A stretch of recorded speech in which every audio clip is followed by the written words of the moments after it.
Come on in. Come on in. Charles, you can't sit right there. You can't sit right there, Charles. Sit right there. You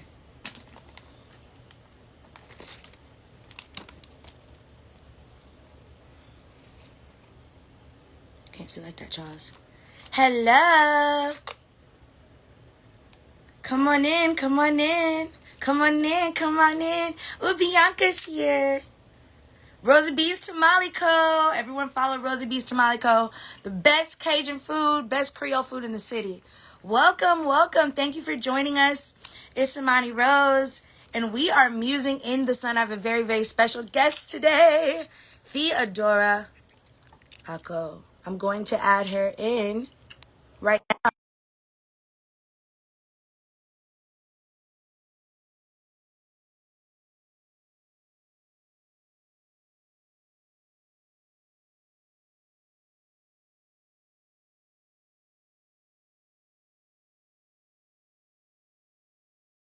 Help us understand and uncover why we are the way we are, why we love whom we love, why we choose what we choose, and why we do who we do. Do what we do. Welcome, Theodora. Thank you so much. Thanks for having me. Absolutely. I'm so grateful to meet you in the literal and physical. Yeah. I got to meet you in the metaphysical. Thank you for ordering my book and ordering your birth chart. It means so much to me. Absolutely. It was awesome. Really? Yeah. So Yeah, I love okay, my favorite part was the graphics because it was very much so in line with like your branding across the board. So I was like, ooh, like thank it you. just felt fun and not so intense as Yeah, sometimes these things can feel. Yeah. So it was really awesome. I absolutely. like it. Yeah. Thank you so much, because I wanted it to be invitational as opposed to didactic and preachy and spooky and all of those Yeah. things which distance us from it initially. You know what I mean? It's like Yeah. ultimately it is fun and it is exciting and it's validating to be like, okay, this makes sense. It affirms some of those choices, Yes. and it kind of validates a lot of the things we feel that we may not vocalize, like, damn, that's why I couldn't leave that nigga alone. Okay. Yeah. Did you feel a little bit like that, or? Well, I think the things that really came up for me, I liked how when you talk about the sun, the moon, and the ascendant, it's like it feels like this. You seem like that. You shine like this. And so for me, I actually got a reading probably a week ago, and I walked in, and the woman asked me for my birthday. She's like, "You're a Capricorn?" I was like, "Yeah." She's like, "You seem like something else. So what are your big three?" And I told her, she was like, "Oh yeah, you seem like an Aries." I was like, "Well, yeah, at first impression." So I like the way you kind of added those adjectives because it kind of brings it down, and you're like, "Oh, okay, I seem like this, feel like that, and shine like this." I really like that. Thank you so much, because this is my first book. I've written scenes and started plays and screenplays and stuff like that, but this is the first literary work, complete Oh, body work, that I've actually finished. oh, So thank you so much, well, because congrats. that was a big fear for me. I wanted it to be conversational and colloquial, and I wanted it to be accurate, Yeah. because it didn't really resonate for me, all of the mask you present to the world is your rising. That didn't really connect with me, because I think No. that the rising is so much deeper than that, and it's about the resonance held in your presence viscerally, Mm. that initial knee-jerk reaction to your energy and to your presence. So Yeah. thank you for validating that for me. That was a big deal, because the inner critic, shout out to my Virgo placements, is like, that is so unprofessional. Like, that's what my inner voice sounds like sometimes. Like, that is so unprofessional. Like, so I'm grateful that you really connected with that, because Yeah. that was, I rewrote that. So it took me a year and a half to complete this book, Oh, really? and I've Wow. put it Okay. back and put it off so many times. So thank you so much for that, Charles. Sit. Sorry, Charles gonna get put out. Um, excuse me, Charles. Go Okay. ahead. I'm a cat mama, so I know they're Right? over here chilling Like, today, though. Charles, okay. Yeah. Okay. So sorry about that. I thought he was gonna behave, but he was not. He's a Sagittarius. And he has a Leo moon, so he needs a lot of attention. But thank you guys so much for joining us. We are live with Eudora. How do I pin her account so you guys can follow? But we are talking about her chart as it relates to musings in the sun. So let's start with your big three. Yes. You are a Capricorn sun, but you have an Aries rising. So automatically there is a palpable dichotomy and duality, right? Yeah. So you present with this fire, and you're an initiator, right? So you are a self-starter. No one needs to really lead you or convince you to move with your ambition, with your ideas, with your passions. So you are viscerally very automatic, very like, let's go. You drive your own wheel. But that Capricorn sun comes in once that kind of adrenaline kind of wears off, and presents with the what ifs and the hypotheticals and what's the perception, and you concern yourself with the projections of other people. So that sort of dichotomy and inner conflict has a very strong presence in your energy. Yeah. Is that true for you? Absolutely. Like the Aries in me will like sign us up for something, and then the Capricorn is like, oh wait, you just signed us up for something, and now we gotta see it all the way through. And it's like, oh, but I don't want to see it all the way through. I want to go start something else new. You know? So yeah. I can see how that could surface, you know. So you could, you could end up starting things and then holding yourself back out of the very Capricornian fear led, because Capricorn is in the underworld, which is the fall and winter, right? So the theory of the Greek myth of Persephone and Hades, right? Persephone is this beautiful goddess, daughter of Demeter, who's the goddess of the earth. Shout out to Virgos.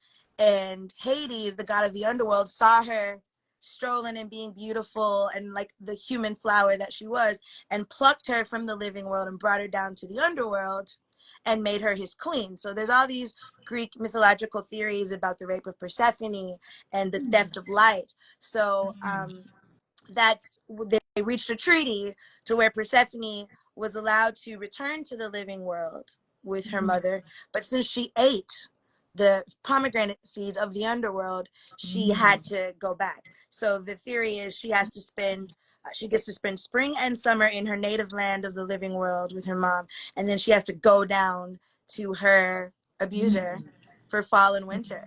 So the theory is that, because out of Demeter's rage and wrath, she makes the earth barren and cold and dark. But when she's happy because her baby's back, we have flowers in bloom, we have crops coming to fruition, we have light, we have heat, we have summer. So that is, the cycle of the year and the seasons. That's the Greek mythological explanation for it. So connected to that, the theory is that the karmic lesson of this incarnation for spring and summer people is to protect their light, to be aware of their surroundings, to be aware of the evil eye, to not allow themselves to be plucked from their native land, to bring light and love to other people. And then the karmic lesson of the underworld is to resist darkness, to resist anonymity, to resist the urge and compulsion to pluck the light out of other people, and the light out of themselves. So we all have all 12 signs. We have all 12 energies within us. So it's a council of 12 that we all have. It's just different leadership positions, different hierarchies as to how all 12 of these energies surface within us. So juicy. Wow. Right? Tastes good, right? So you have that Capricorn sun, so that your initial urge is to hide, resist the light, to live in my underworld, to be cold, to to see the darkness in things first. And then your rising wants to see the light and embrace the living and shine and stand in the center of the stage. So you have the living world and the underworld dichotomy in your big three. Then it gets juicy because your moon is also, welcome in, your moon is also in the underworld of Libra. So the Libra is the only sign without a heartbeat.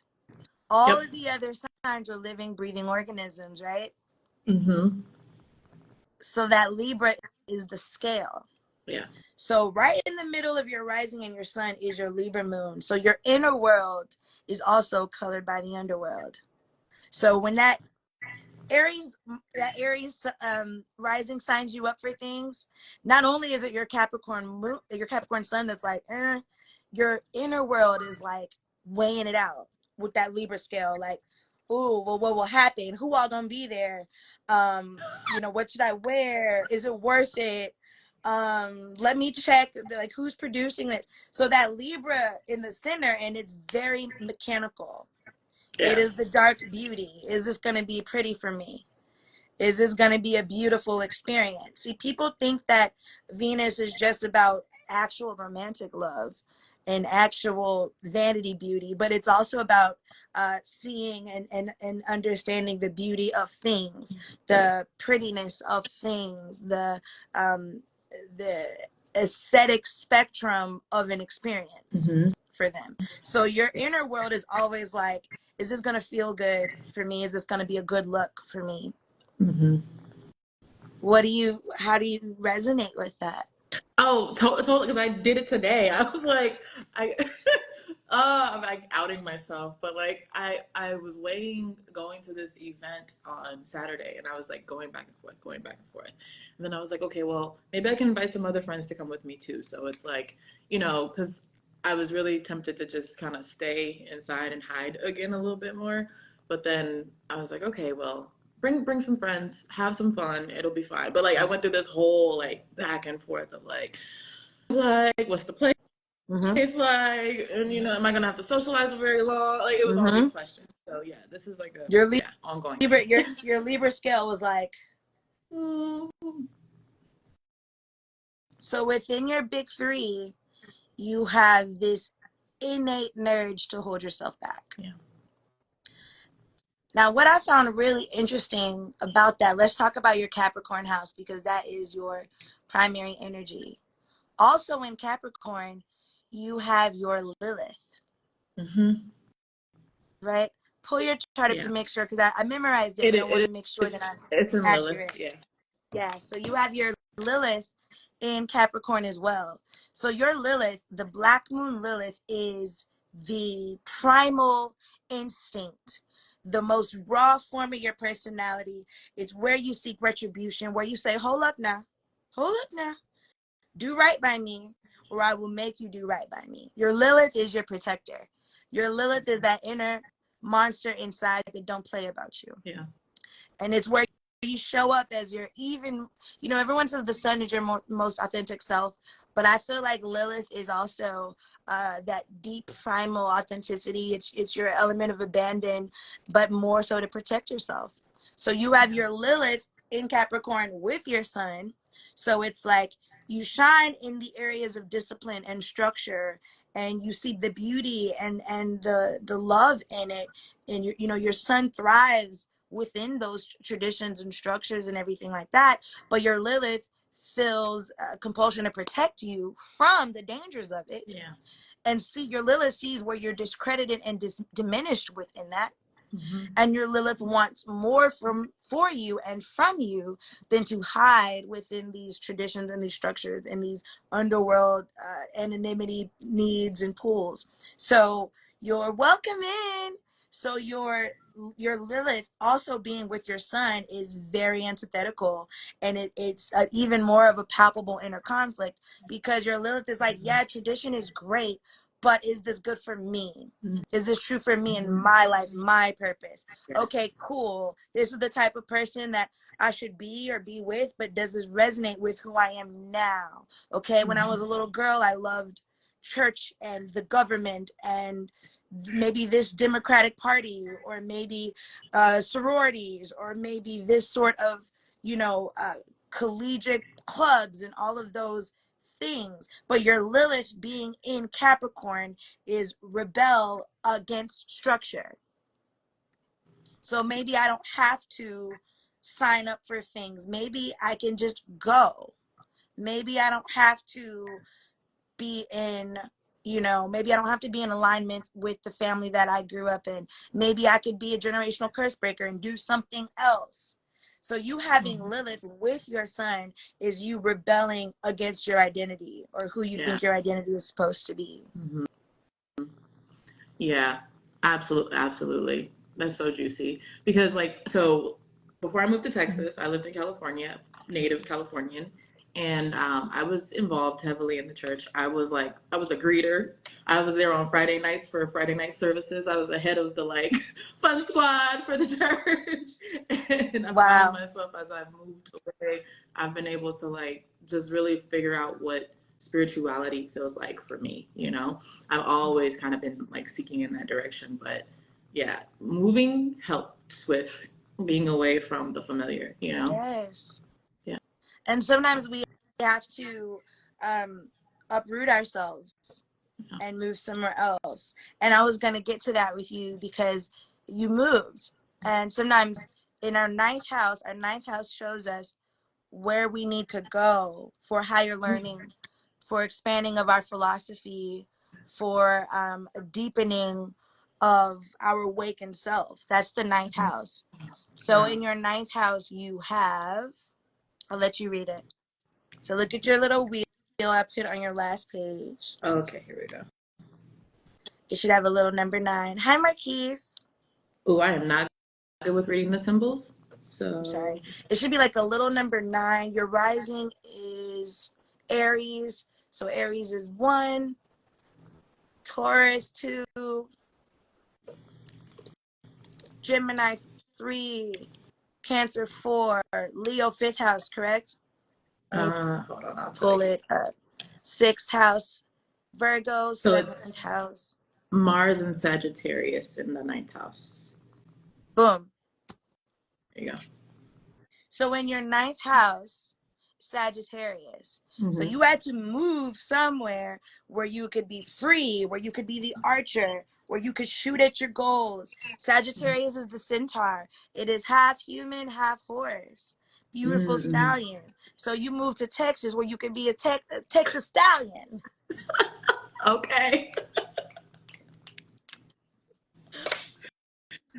So you see there? It's all there. It is. Your 9th house is in Sagittarius. You moved to Texas. Mm-hmm. Cowboys and horses. I mean, you can't make it up. Okay. So the spirit be knowing. Yeah. So the Sagittarius, and this is the other side of you that supports that Lilith, right? Yeah. So the Sagittarius is all about detachment, freedom, exploration, riding, going.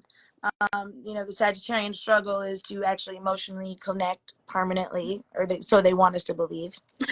So you having that in your 9th house, and it's your Mars, right? Yes. Yeah. So that's how you fight. So it supports your resistance towards everything that fights you on the inside. Your Capricorn sun, it fights your self-concept.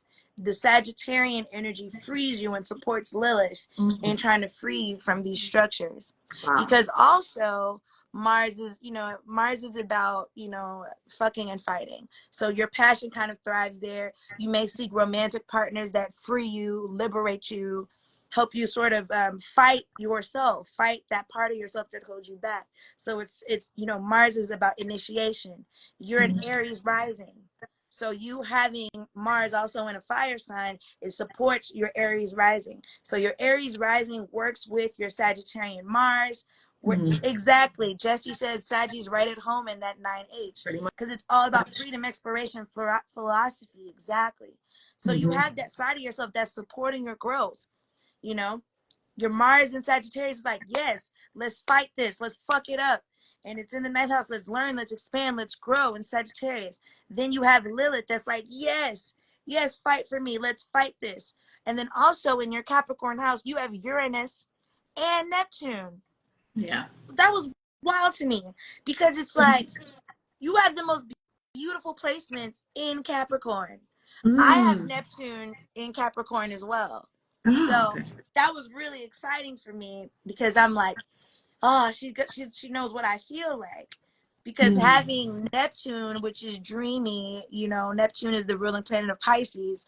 So it just shows you like Neptune is all about like, you know, dream state in the astral realm and going there and you know, it's water energy. So having Neptune in Capricorn, so it's almost like you dream of restructuring structure. You dream of these beautiful systems, but you want the systems to be beautiful and dreamy as opposed to disciplinary. Yeah. So Neptune is dream, Capricorn is structure. So you dream of a more fluid structure, right? Like a more, yeah, I have Neptune and Capricorn in my 6th house. So I'm like, yeah, work is cool, but let it be beautiful. Yeah.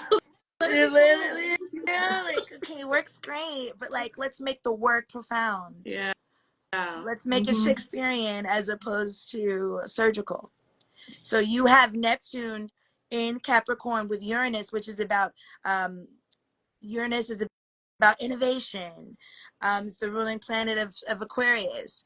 So it seeks knowledge, it seeks expansion, it seeks autonomy and individuality. So you have Lilith, Neptune, and Uranus in this side of your identity fighting for your freedom. And then you have, you know, the sun and that Capricornian anchor kind of grounding you, rooting you, numbers, math, science. Mm-hmm. Wow, how is that working with you?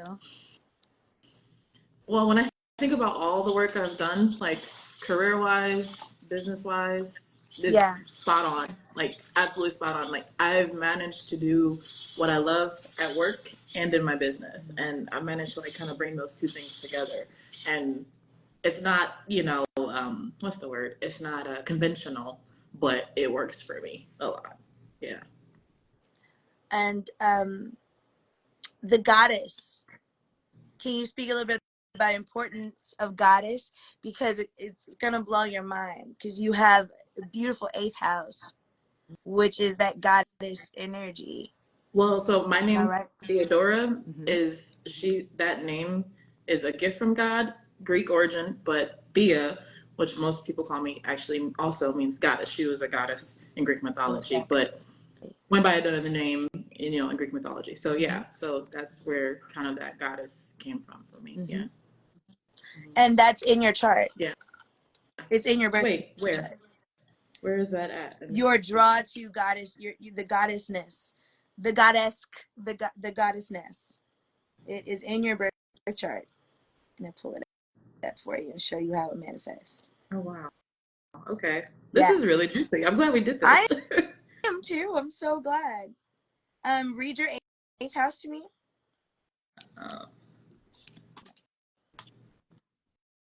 It should There's like a couple of be in Scorpio. Yeah, Venus in Scorpio. Okay. That's how it manifests. Okay. You were born to be Theodora. Your parents did it right. You were born to be Theodora. Yeah. Venus in Scorpio. Welcome, y'all. If you are just joining us, it's Imani Rose. We are musing in the sun with Theodora today. Her Instagram is at the top. Make sure you guys follow her. So right now we are analyzing her birth chart. I was honored to do her astrological reading. And yeah, we're getting there. So she has her 8th house in Venus and Scorpio. So her business is centered around being a goddess, and her name actually means goddess. And I wanted her to see how that's actually in her birth chart, because she has Venus, the goddess of love and beauty, in mystical Scorpio, who also lives in the underworld. So that dark beauty of that goddess energy is really profound in your birth chart. Wow. So Scorpio is also about the unseen, and the other, you know, Scorpio, when it comes to the water, I think of Pisces as the beautiful teal blue mermaid water, you know, the two fish, one going towards the future, one going towards the past. Cancer is the night, the ocean and the moonlight, you know, the darkness of water in the evening after the sun sets and the moon is out, because Cancer is ruled by lunar energy, the goddess of the moon. But Scorpio is that deep abyss, that dark, the underworld, under the water, where that submarine went. You feel me? Like Scorpio is under the water. Cancer is water at nighttime. Pisces is water in the freshness of day coming out. And Little Mermaid Ariel on the seashells. You know? Okay. Yeah. So you have Venus in the underworld. You have Venus in that Mm-hmm. submarine exploding. It's ruled by Pluto, which is the planet of destruction, blowing up of systems. Mm-hmm. Again, you're tied to the Capricorn energy of system and structure. So Venus seeks to blow shit up. Have you ever seen an angry Scorpio? Yes. So Venus is the goddess of love and beauty. But when Venus feels played with, the opposite of love is Hate. or indifference.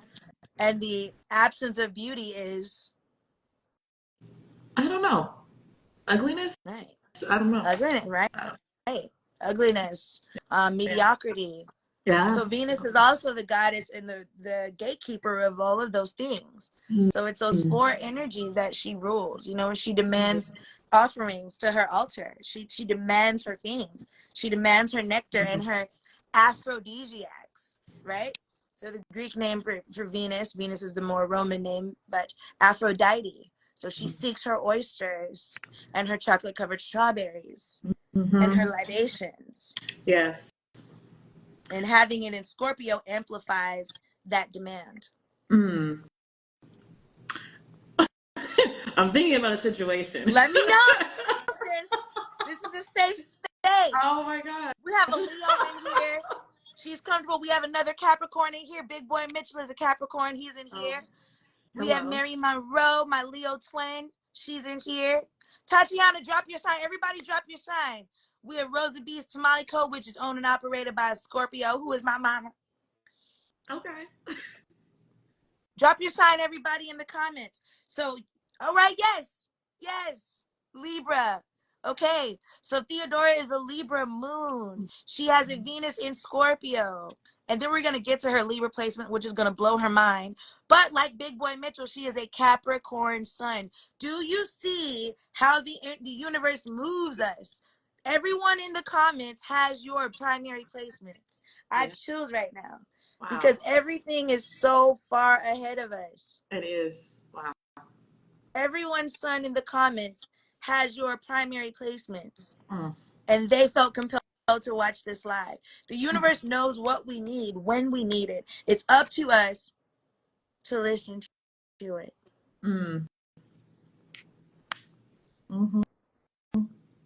So, as a Scorpio Venus, can you talk to me about how Venus shows up? Right? Can you show me? Right? Thank you. Thank you for validating and affirming that. Can I pin that comment? The universe is so far ahead of us. Can you tell me a little bit about how, because I don't have any Scorpio placements besides Pluto, which is our generation. All of us born between 1983 and 1995, we are the Scorpio generation. So we all have Pluto in Scorpio. Okay. So can you tell me about your Scorpio Venus? That's incredible to me. So it can be intense, like in love. I can be intense. Once I'm locked in, I'm locked in and I'm intense, right? And things will be all fun, love and light, but once I start to feel played with, I get a little like I used to describe it as some ancestor or somebody coming out that's like, hey, you're not about to play with her. Yeah. But now I just know it's like that Venus and Scorpio placement, Oh, for sure. Of just like you're gonna advocate for yourself today, like in this space. So yeah. Yeah. She's very serious. Venus is serious. Libra are her home signs, but she's very cunty. Like, people forget, like, Venus is the god. Sorry, let there be light. Venus is the goddess of love and beauty, but Juno is the planet and the goddess of marriage and relationships. So people conflate the two, separate energies. Venus is not Venus.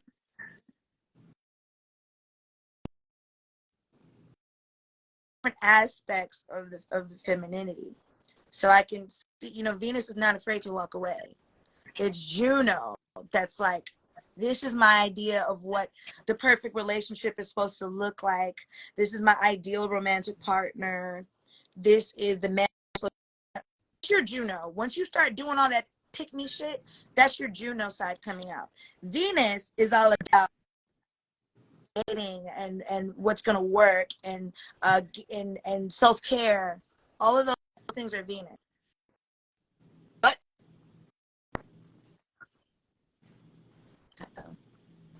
are we still in there?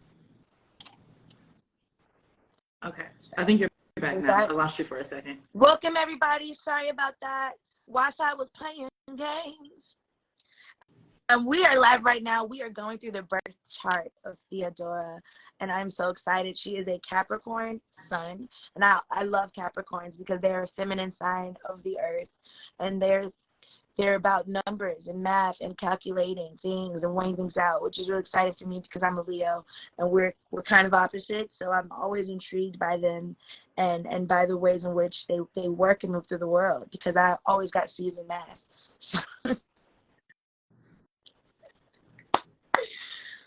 So we had a question. Someone was asking about your Leo placements. So let's jump there, and then we'll come back to your Ceres and Juno to finish discussing the ways in which you love and your idea of relationships. No.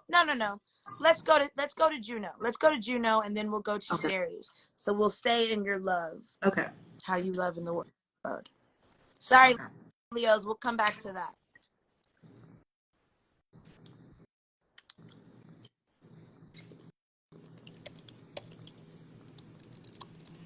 So your Juno is the goddess of the small planet that handles the way that we look at relationships, long-term, legally binding relationships, contracts with another person. So you could have your Juno surfaces in, even if you're not legally married, your Juno surfaces in long-term relationships.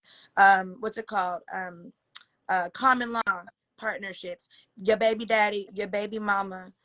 Those are your Juno placements showing up in your life. Okay, thank you so much for joining us. Yes, we will be back. Thank you so much for joining us. Have a great day at work. So tell me about your Libra. I'm sorry. So wait, tell me about your Juno. It's in Aquarius, it says. Juno in Aquarius. Yeah. So Juno is about, Aquarius is about innovation, next level. Let's talk about some iconic Aquariuses to give you a point of reference. Iconic Aquarius, Oprah Winfrey. She's not married. She's about her career, about her money. Bob Marley. Bob was married, but was he? Bob did his thing. Megan Thee Stallion is an Aquarius. Kelly Rowland is also an Aquarius. She's married. So it's an Aquarius. Paris Hilton is an Aquarius. She's married now. Aquarius are very, very selective. It takes them a while, right? Kelly Rowland almost got married. She was engaged before. That didn't work out. Now she's married to Tim Witherspoon. Aquarius are very, very strategic when it comes to partnerships. So you having Juno in Aquarius, have you ever been engaged or married? No, but yes, I was married. I'm divorced, so yeah. That makes sense for Aquarian, for Juno in Aquarius. Yeah. Because thought is first. Yeah. Aquarius is an air sign. It's interesting. My grandmother and I were on the phone the other day, and I was mentioning like how I wanted to be married again, and she was like, "Really?" And so I was like, maybe she sees something that I don't see. I was like, "Yes. What do you mean, really? Like, you know?" She's like, "Don't pay me any mind." But I was like, okay. And what is your grandmother's sign? This is Sagittarius. Your Mars. So Granny surfaces in your Mars. Yeah. In a fire sign. It's a very fire sign comment. Yeah. Yeah. Because fire is got to burn free. It's got to be an organic flame. You can't put fire in a light bulb, right? That's manufactured light. That's true. It's electricity. Fire is in the fireplace. It's in the forest. It's in the campfire. Always to protect the sacredness of freedom. So she was like, "Are you sure?" And then your fourth house, right? And it resonated with you because you have Juno in Aquarius. And Aquarius seeks to innovate. It seeks the higher thought. It seeks expansion. So your fourth house is the house of maternal dynamics, your roots, your maternal energy, your maternal line. So what is your fourth house? So we're going backwards. Well, there's no planets in there, but it lines up with Cancer from what I'm looking at. Yeah. That's powerful to have a fourth house in water. To have a wet fourth house. Mine's in Scorpio. So when you have that fourth house in water, that maternal dynamics tends to be more emotional. So when it comes to building a home, and you're thinking about motherhood, do you have children? No, just cat, my babies, but no actual That children. makes sense. Cats are feminine, so you have a feminine. Cancer is a feminine sign. So you have feminine in fourth house, Cancer. So your ideas of building a and Cancer seeks safety in the moonlight and warmth and beauty and lunar energy. So you're not gonna play about that. You're gonna be very selective when it comes to continuing your mother line. Your views on motherhood are gonna be very Cancerian. And you have no planets there. If you had planets there, you'd probably be a mom now. Because Cancer is the energy of maternal. Yeah, a lot. Cancer's Cancer energy, especially like Cancer men, is very much so like, I want you to have my baby. Like Cancer guys are always trying to get somebody pregnant. Like Cancer energy is very much so about procreation, because it's the moon, and the moon looks like an egg, right? Yeah. So there's a lot of fertility, moon, like it's really the ovulation cycle, the pregnancy cycle, the period is in the moon cycle. So Cancer energy is very much so about having babies, making babies, protecting babies. Yeah, it's very much so tied to fertility. You know, the way you get your period on the full moon, or this ovulation cycle, the eggs, we secrete eggs as women. So Cancer energy, you have no planets in Cancer, so there is no real rush towards having babies. I don't have any Cancer planets, but my Cancer is Juno, Chiron, and my rising. So it is in my 12th house. So my Cancer energy is very karmic, and I don't have children either. So my Cancer energy is similar to yours as well. That's what kind of stood out to me when I was reading your chart. Like, wow, we have a lot in common there. Hi, Jax. Jax is juicy. having a baby. Congratulations, Jax. Oh, congratulations. Thank you for joining us. So how did that connect with you? Or like, have you experienced partners kind of wanting babies and you being resistant? Yeah, I mean, with the marriage, definitely, but it was for very good reason. I kind of just got a message at the time. I didn't know that was spirit, but I was still in the church. But I got a very clear message that was like, "Do not get pregnant by him," and so I just didn't. And there was that. But that karmic part about Cancer, like the relationships where I have been like stuck, like having a struggle of moving on, have been Cancer men. So yeah, it feels very karmic. And one I met on a full moon. This is your fourth house. Yeah, it was a Capricorn full moon, Cancer man in New Orleans. I was just like, so yeah, Did he have it's an very accent? karmic. Did he have the accent? Yes. Very Oh much yeah, so. baby, that New Orleans accent gonna get you every time. Every time. Every time. Yeah, that's the thing for you. Yeah. That's the thing for you, because it's your fourth house. So your womb naturally resonates with Cancer energy. It's like, oh, the pheromones just go crazy because it's in your fourth house. So that makes so much sense. Yeah. It's written in Yeah, the baby. stars. Mm. Yeah. So that's the thing. But your Juno being in Aquarius is kind of like resistant to your Juno in Aquarius is thinking about the contracts. Thank you for joining us, Mitchell, fellow Capricorn. Such a beautiful sign. Such a cool sign. Capricorn is the very last feminine sign before Pisces. Pisces is Persephone's portal. So Capricorn and Pisces are the last feminine signs. Aquarius is a masculine sign and Aries is a masculine sign. So Capricorn is very fascinating to me because it is, it's the earth feminine sign. Wow. So thank you for joining us, Mitchell. Check in if you're here. Drop your zodiac sign, your sun sign in the comments, please, so we can be aware of the energy in the room. So yeah, let's go. So that's your Cancer placement in your fourth house. So your Leo placement is in the fifth house, right? Hold on, let me check.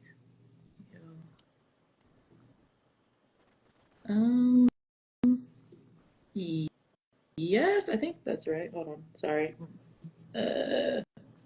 It's Pholus and Leo in the fifth house. Yeah. So Pholus and Leo in the fifth house is really, really dope. Because, and then Chiron and Leo too in the fifth house. Yeah, that's right. I remember that. Okay. Yes. Perfect timing. Because yes. So your Pholus is about adaptability, the ability to adapt to change. It's the process of quick changings, shifting of energy. You are able to shift energy. Don't know you. You will get blocked. I don't play like that, sweetie.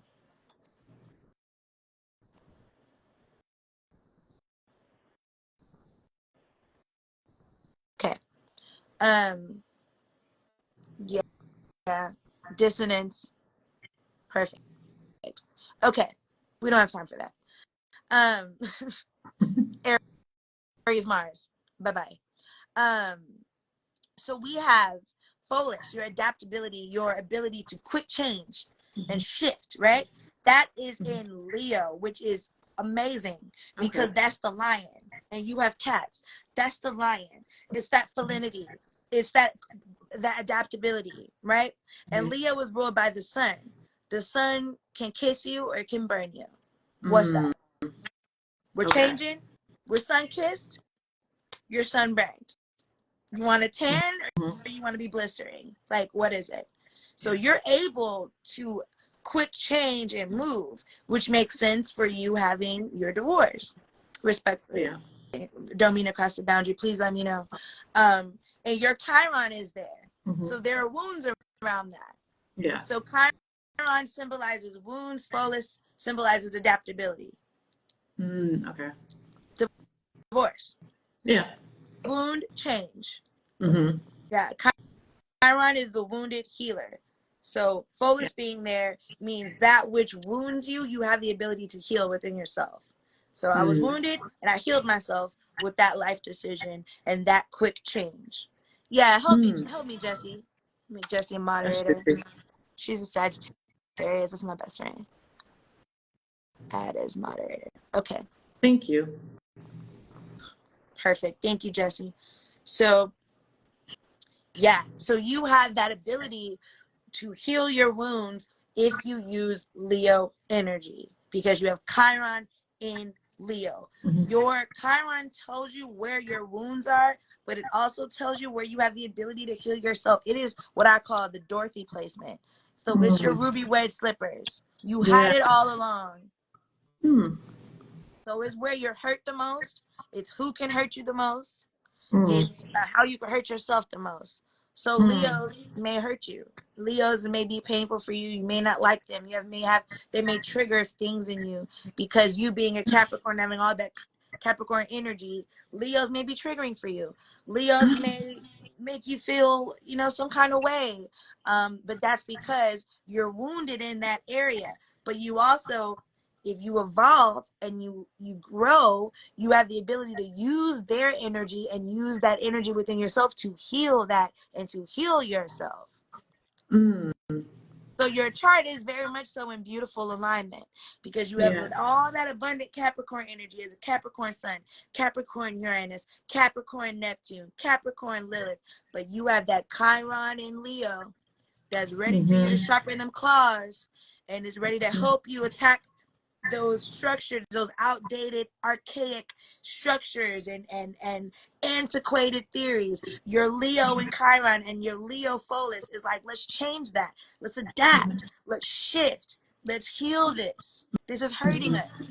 So please use that Leo energy. Tap into that Leo energy whenever you don't feel strong or whenever you feel like, oh, I got to do this tradition. Oh, I have to stay in this relationship. Oh, I have to keep this job that I hate. Oh, I have to go to this church that makes me feel small or unprotected. No, draw on that Leo energy and adapt. Focus, boom. I can shift. Okay. Yeah. That's so interesting because one of my very best friends, she's a Leo, but she has a double Cancer placement. And so I think because of that fourth house that we talked about, like that Yeah. must be why we can we work so well. Yeah, she's in your fourth house. So you have a lot of maternal energy with her. Is she a caretaker of you or are you a caretaker of her? Is it mutual? Both, yeah. Mutual. Yeah. That's in your chart. She Wow. sits That's so in your fourth house. Wow. Okay, wait. I'm gonna tell you one more other thing. Come. One of my other best friends, she's the exact same big three, but swapped around. So she's Aries Sun, Capricorn Moon, Libra Rising. So that's juicy. Her inner world thrives in your sun. And then her sun brings your rising out, makes your rising feel comfortable, and it enables you. Yeah, let's do this. Let's do this, friend. So your spirit knew. You see how you became friends with her? Yeah, that's so juicy. Wow. Yeah, absolutely. Like my best friend Jessie, she's a Sagittarius sun. I have a Sagittarius fifth house. So it really helps me and encourages me. I also have Saturn there. Yeah. So all my hardest life lessons come with that Sagittarian energy. And in my hardest moments where life was really life, and that woman has been there for me and been a teacher for me and showed me myself and protected me from myself. So that she shows up in my birth chart. She's right there as Saturn and Uranus in Sagittarius. My little sister is also a Sagittarius, and she was killed by a drunk driver in 2021. So that Sagittarian Saturn is right there in my birth chart. Like this is gonna be where you're gonna learn the most. Where you're gonna learn the most. What's gonna hurt the most. That art was there from that hurt. So I want to get to your Saturn. Do you feel comfortable going to Saturn? Oh yeah. Yeah. Sorry. That's just I was just kind of the cool thing about Saturn is, the cool thing about Saturn is it is spirit saying go ahead and say it. I also had a predator that was a Sagittarius. That is a Sagittarius. So, and then I had a girl that swatted my house, and she was a Sagittarius. Oh wow. Right, like the guy that, like her ex-boyfriend, I thought he was single. He lied about it. Apparently he was still dating her. So she swatted my house. Mature. So that's all different kinds of Sagittarian energy that I just wanted to bring to that forefront for you so you could see how different people in our lives may exist in different places on our chart, but our chart, just the dynamicism of a planet, you know, it's not always a great thing or a bad thing, but that planet's energy will show in your chart, hey, empty fourth house, but it's in Cancer. It's gonna all this is boom, boom, boom. I met this guy, he was Cancer. One of my best friends, she said, so you know what I mean? Like I love Sagittarius. I also like could definitely press charges against them. That's Saturn. So I just want you to see how planets can communicate experiences in your life. They don't always have to be good or bad. Because you're a Capricorn, I just don't want you to need to define them or compartmentalize them as one or the other. Yeah. So yeah. That makes sense. So let's get to your Saturn. In Aquarius, in the right, Jess?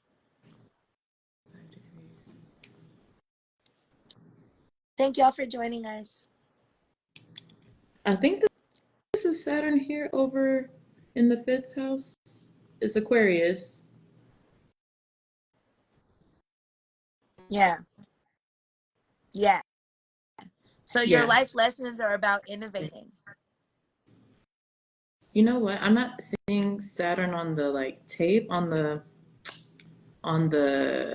circle, Okay, but go to the page right before that where I put the little planets and all of your names. It's like a little, because if I yeah, go it's to Saturn it, in it'll mess Aquarius. up the. You see Yeah, it? it's Saturn in Aquarius. Yeah.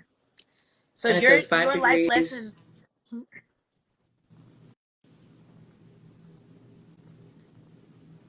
Saturn Yeah, in Saturn in Aquarius. Aquarius, 5 degrees. Yeah. So it's right at the beginning.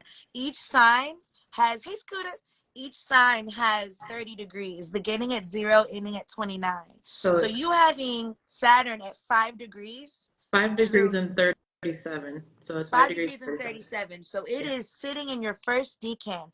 The first decan is the most youthful, truest energy of a sign. Mm, So it being okay. at 5 degrees is true Aquarian energy.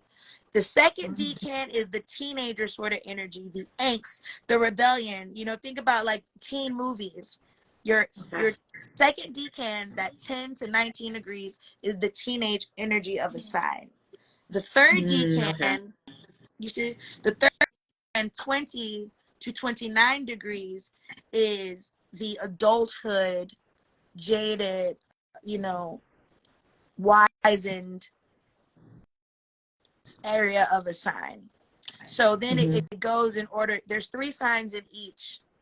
There's three signs in each of the 4, right? So yeah. So you have the first decan is a true Aquarius. The second decan would be Gemini energy. The third decan would be Libra energy. So you having Saturn at 5 degrees is true Aquarian energy. So your Saturn is about learning lessons in innovating structure, lessons in, you know what I mean, the age of Aquarius. It's all about the new shit. The next level, intellectualism. So your life lessons are around not being intellectually lazy, not being performative. I love you, Aquarius, but Aquarius has a need to sometimes be performative, to present well, to be Oprah. Look at a car, Oprah. Like, I have a magazine, I have a talk show, I sit down with Princess Megan. The Aquarius needs some time to be okay. Kelly Rowland has spoken about this. Where she did dirty laundry and outpoured her emotions and shared her experiences. Bob Marley, One Love, Peace. I'm doing with the politicians, but he could die, literally like assassination attempt. But Marley's like risking his life to bring political forces together. So the Aquarius naturally has a need to be benevolent. There is this feigned benevolence, this need. Go to an Aquarius's Instagram. It's perfect. It's well curated. Aquarius has a need. So Capricorn and Aquarius, each sign expounds upon the former. So whereas Capricorns are very structured and very calculated, and they don't give a damn. Discipline and structure is priority. Aquarius is like discipline and structure, yes, but make it pretty. You know, because Capricorn is a female sign, so it's about this is the way it's gonna be. That femininity, whereas Aquarius is about masculinity, like you know, the masculine need to be cool, the masculine need for validation. Think about how guys want other guys to think they're cool.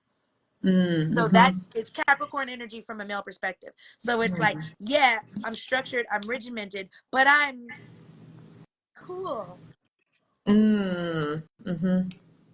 So So Hmm. you having Saturn there is life lessons around being cool and needing to this to be structured for everyone to see how together you are and how great you are and how organized you are. It's a life lessons against performative behavior. Hmm. Don't be mad at me, Aquariuses. You You know, know, not man. We're not and like if you think about in terms of like Megan the Stallion, right? She's saved by her Leo placements, but for a while she needed to be cool, needed to be fun, even when she was grieving. Mhm. I'm Megan the Stallion. I gotta drive the boat. I gotta be fun. I got it. I'm because that's her job. So I'm a rapper. I'm awesome. I'm the H-Town Hottie. I'm the hot girl coach. She was grieving profound losses, but the need to have it all together worsened and exacerbated trauma she was already existing in because the Aquarius needs to be okay. Hmm. The Aquarius is the polar opposite of the Leo. It is the sister sign of the Leo. Leos are like, we're fucked up. Life is fucked up, but in life grand. I always say that, you know? It's like, yeah, the lion's like, Hakuna Matata, you know? But Aquarius are like, I'm rising above. It's the air. It's the air sign. I'm rising above. Hmm. I'm still flying. I'm in a cloud. Where Leos Mm-hmm. are like, yeah, the house is on fire, Yep. but it's cool. Ooh. So your life lessons are around that. Your life lessons are around needing to present as okay, needing to be okay, honoring people that perform well. You know, your experience with the church, honoring these pastors and these deacons that have it all together. The rings of Saturn, you know, circling around these lessons. Mm-hmm. Mm, that's juicy because Please. like I literally was like not okay probably what about well for about like 2 weeks and then I actually like I've been because I think I've selected better friends now that are closer to me. I feel like more comfortable being like shit's fucked up right now and it sucks and I'll get to it but this is just where I'm at right now. That's your Chiron. Hey, Yeah. that's your Chiron and Leo coming out like, I'm hurt. This is my wound. And I'm going to heal myself by vocalizing it. You Yeah. can't heal that which you can't admit. Yeah. You got to acknowledge it to heal it. So Yeah. that is your Chiron jumping out that says, I'm not okay. Yeah, because normally I would like go and hide and deal with it by myself and not, not be seen for a while and then pop back up like, here I am again. That's your Venus in Scorpio. Mm, Because Venus is the goddess of beauty. I want us to also think of Venus as the pretty picture, the goddess of the pretty picture. Love and beauty, right? yeah. The pretty picture, it looking good. So take Mm-hmm. looking good and make it also metaphysical as opposed to just literal. So Ooh. that Venus in Scorpio, I don't feel like I look good right now. Scorpio, hide. Scorpio, go to the darkness. Scorpio, that's nobody's business. Mm-hmm. The Scorpio says, take it down underwater, sinking in the submarine, dark, unknown, the unknown parts of the ocean. The Mm-hmm. exoskeleton, it is a scorpion. The skeleton on the outside, hard exterior. So when things Mm-hmm. don't look good for you, your Venus, goddess of love and beauty, and looking good in Scorpio says hide. And then your Saturn in Aquarius supports that. But you got to fight it. You have to battle that Saturn. Saturn is showing you your lesson, Mm-hmm. but it also shows you where you refuse to learn, where you Mm-hmm. refuse to advance. Patterns that aren't working for you, that you're Yeah. not learning from. So that's Saturn is saying, hey, this I don't have to be Oprah all the time. I don't have to present well. I don't have to be the Mm-hmm. perfect brand new day, you know, dawning of the age of Aquarius. I don't always have to Yeah. change the world and save Mm-hmm. the world.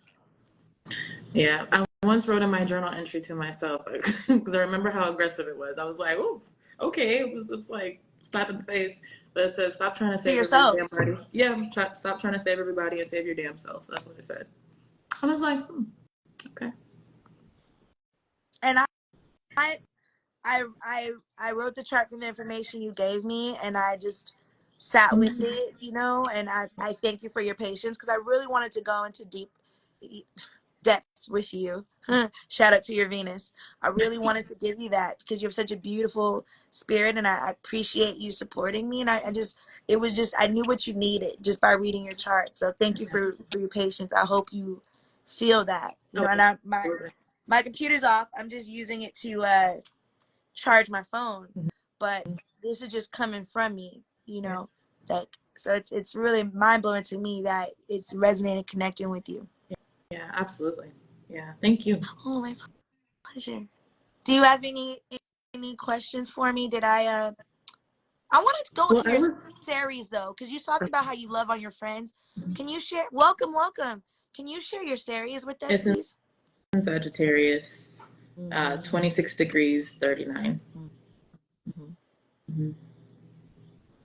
So that series is how you nurture. Series is how we nurture one another, how we look after, how we caretake. Your Mm-hmm. caretaker spirit. It could also be how you people please. So we have to be careful with series. Okay. But it shows us where we cater. It should let me cater to you. It's that energy. So Mm. your series being in Sagittarius means you caretake by allowing others their freedom. Mm-hmm. And you may not give that same freedom and grace to yourself. Mm-hmm. Yeah. Wow. It's deep. That is And that deep. makes sense why you have an Aries best friend. Because Yeah. your Ceres thrives on that. Let me give you safe, we're fire. So your Ceres says, let me give you safe country to burn. And Mm-hmm. she can burn with you. Yeah. And you're gonna be there to your Ceres is gonna be there to facilitate that and give her a safe space to Mm-hmm. burn her Aries fire. Because Mm. you live for it. And Yeah. that's Mm. how you caretake others, by letting them be themselves, by letting them express their fire. Now Sagittarius is winter fire. So that means that you see the undercurrent Mm. in those flamboyant spirits. So you see the other side, why it needs to. Whereas most people may look at her as combative or extra, Mm. you see what's under that because it's the winter fire. Mm. So your Ceres caretakes that from the trained eye of the underworld. It's Mm. like I see it different. Mm. Mm-hmm. That makes a lot of sense. Mm. So where she may like annoy other people, you're like, no, you don't know her. Yeah, that makes a lot of sense. Mm. And then what about Vesta? Because I had never seen that before, and I was in Virgo. Vesta is literally like one of my favorites because Vesta explained my life to me. I had never, I didn't receive a depth reading like at first. Mm-hmm. Jesse really got me deeper into astrology when I lived with her, but I didn't really pay attention to Vesta until I was working on really after my sister died, and I was really working on understanding why I did what I did, why I invested so much of my energy in a certain. Thank you for coming. Another Jess. We got two Jessies in here. Hello, universe. Mm-hmm. Hello, Anthony. Thank you for coming. Noel. Thank you for coming. Um, Vesta shows us. I call it the fire and desire. You know that song by Tina Marie and Rick James? Mm-hmm. Yeah. Vesta is that. Vesta is fire and desire, baby. Yes. It shows what you devote. It's your devotion. Mm. What you're ready to give it to. What sets your soul on fire, and what you're ready to burn for and love for. It's what makes you feel alive, and what you're willing to risk it all. Is Mm. risking it all. So Vesta is where you just, whoo, like Vesta's not on a lot of charts, like unless you really go deep. Oh. But Vesta explains why you put your energy into certain people, why you devoted your time and your energy into certain concepts or people or things that may not have actually been serving you, but made Mm. you feel Mm. alive in the moment. Mm. Maybe they were, they made you feel alive. They were great. So Vesta is that. It's that, it's like, oof, if that type of, I have Vesta in Virgo. Mm-hmm. Me too.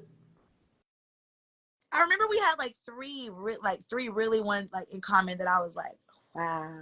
Yeah, Vesta. We both have Vesta and Virgo, Yeah. right?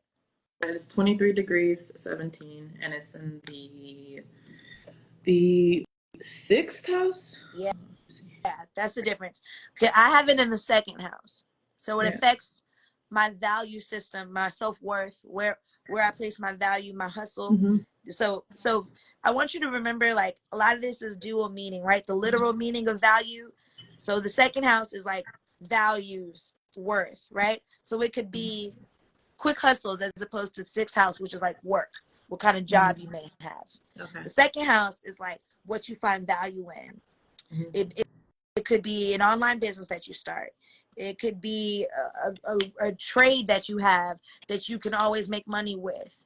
Mm-hmm. Like, I got into like personal shopping at one point in my life. Yeah. So I was good at it. I got into party planning. It wasn't what I originally wanted to do. I didn't go to school for event planning, but I was good at it. And I know how to make money with it quick. So the second house is kind of like that. So having Vesta there means in the sixth house means like you will devote yourself to work. Oh. You like to work in areas that make you feel alive. I can see that. Yeah. And it being in Virgo really supports Capricorn energy because Capricorn energy is about structure and discipline. So is Virgo because they're both earth signs. Yeah. Excuse me. So Virgo, where Virgo meets Capricorn energy in the summer. With Virgo is Virgo is what I call like Persephone's parole officer. So like before she turns herself into the winter, like before Persephone has to go back to jail with her rapist in the underworld, she goes through Virgo. And that's why, Leo is here, and then it's Virgo, then it's Libra, the court, the jail, the scale. So she literally is in the summer living the time of her life, and is like, well, y'all, like when people like have parties before they go to jail? Yeah. They about Farewell. to go to jail? Yeah. So Leo is like Studio 54, has a ball, then she got to turn herself in to Virgo. So that that's the virgin, the good girl, right? It's too late. You're already going to jail. So like the virgin is like, yeah, I gotta go turn myself in. That's why Virgos have that Madonna whore complex, where they're good girls, but then they're also bad girls. And they're the virgin, but they're also the vixen. Virgo men, they want a good girl. They might have a wife at home, but a good traditional baby mama that's wallpaper, doesn't stand out, has a private Instagram account with like, not a lot of followers, go nowhere, always inside. But then like they're always, let me stop. Virgo man. My sister's a Virgo, so yeah. Am I lying? Am I I don't want an hour, but Am I lying, sis? No. Virgo is gonna be like, hey, don't tag me in that and let me see it first. And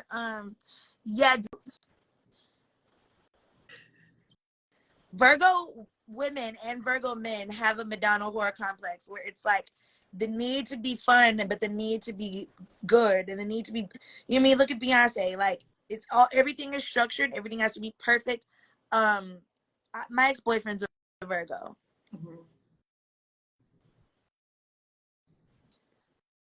Whew. Still, like, to this day, it's like, what you're gonna get? Are you gonna get the God, or are you gonna get the Vir or the go? Like, are we on the go, or are we being a virgin? Like, which Virgo am I gonna get today? So their palpable dichotomy shows up in that inner conflict, which resonates with you because you have your Sun and your Lilith together. So you may be drawn to Virgos because they have that inner conflict as well.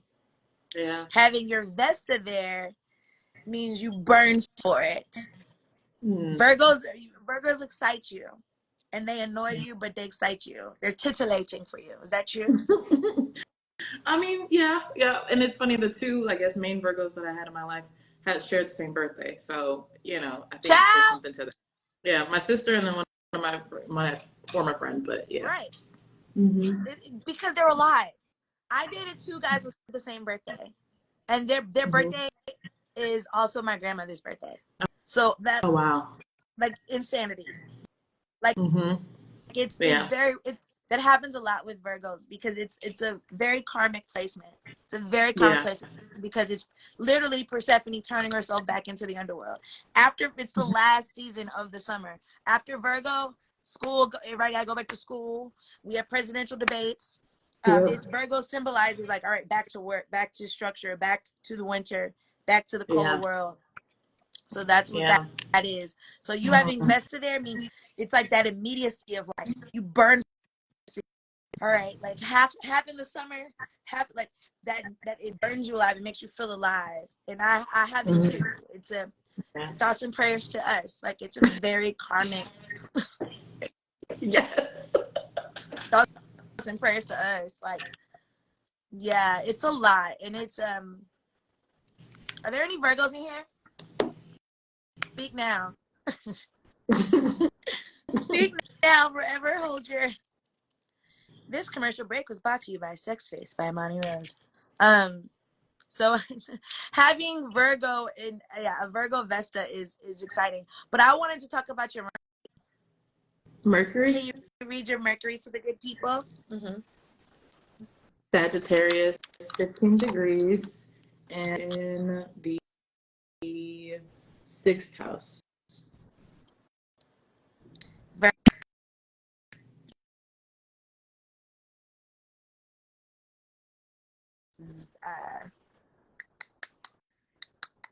What is it joined by? Yeah. What else Okay, is sorry, in? I lost you for a second. Sorry. You said what? What else is there in Sagittarius? It is Mars and Yeah. Mercury and Ceres and Pallas Athena.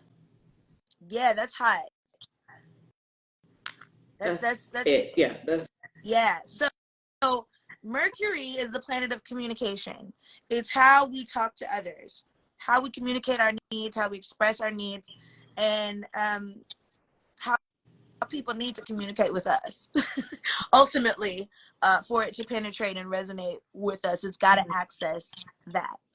So this juxtaposes your Capricorn placement, which is really great because it supports your Uranus and Neptune and Lilith.